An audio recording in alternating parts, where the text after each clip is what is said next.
Howard opened his eyes to see Anita grinning at him while he sucked on the bottle.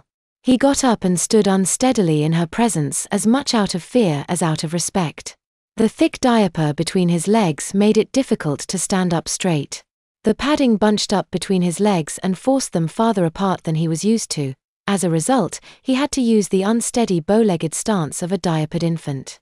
He swayed uncertainly on his feet and had to grasp the railing of the playpen with one hand to stay upright while his other hand still held the bottle. The attendant left the room for a few minutes, giving Anita the chance to lean over the railing of the playpen and whisper in Howard's ear as she began deep massaging his lower tummy just above his diaper. "Well, I think you've managed to convince them that you're a very immature 3-year-old. All in all, Mommy is very pleased with your little performance here today.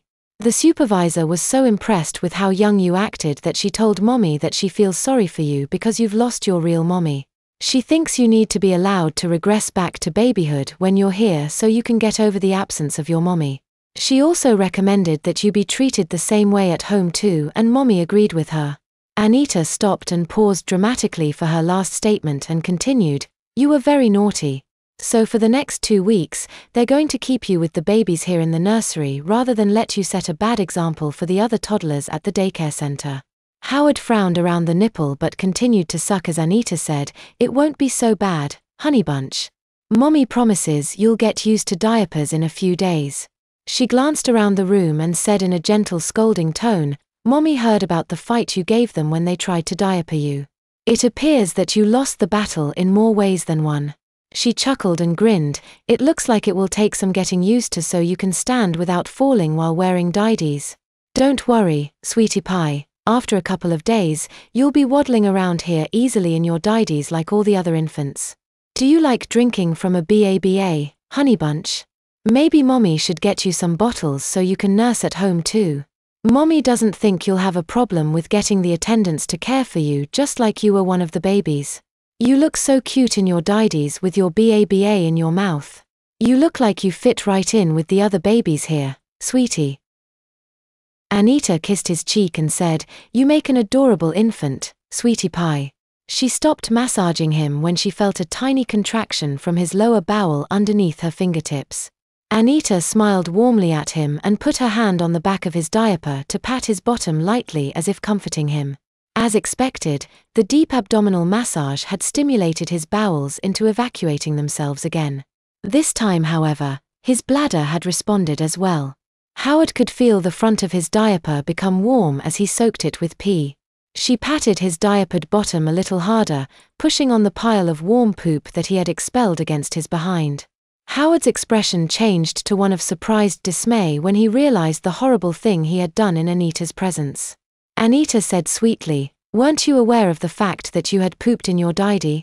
Oh dear, Mommy can see by your face that you just realized it. Poor baby. Didn't you know that most babies your age poop while standing? Poor Howie, Mommy can see that you didn't intend to make a poopy.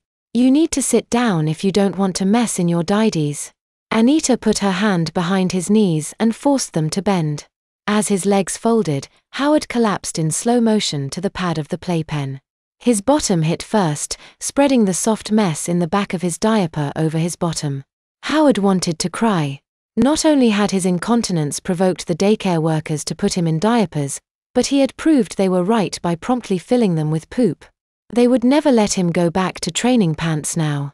He kicked his legs petulantly and felt himself pee again. "Oh dear, just look at the time," Anita said in mock concern, "Mommy's break is almost over. Mommy has to go back to work, sweetheart, she just wanted to see if you were okay. Mommy will be sure to tell your attendant that you have a poopy didie so she can change you as soon as possible. Mommy will be back in a little while to take you home. Mommy has some shopping to do and is going to leave work early today. Now behave yourself and let the attendant change you without a fuss. If you don't let them change your dirty didie, you're going to have a terrible case of didie rash. Now wave bye-bye for Mommy. That's a good baby. Mommy will see you later."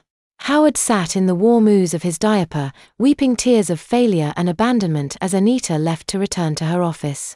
Presently his attendant returned and lifted him from the playpen. She carried him to the changing station and laid him on his back, then pulled off the tabs on the disposable he was wearing. Howard gazed helplessly up into the attendant's face as she undiapered him. As she lifted the front of his diaper gingerly and brought it down between his legs to expose the mess in the rear of his diaper, he averted his eyes towards the ceiling in embarrassment.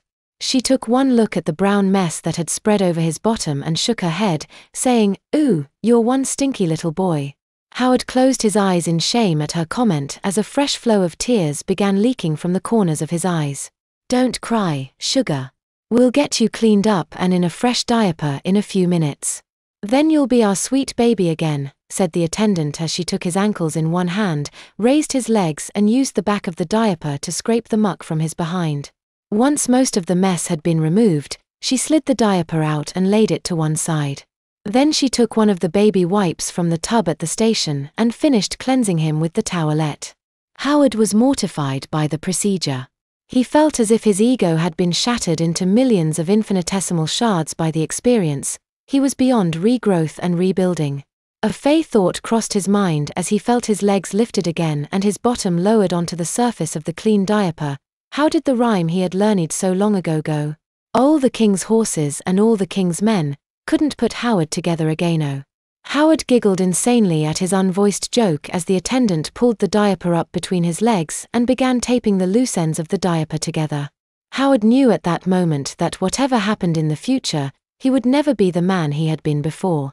Something important had broken inside. He would never be able to dictate to a woman again.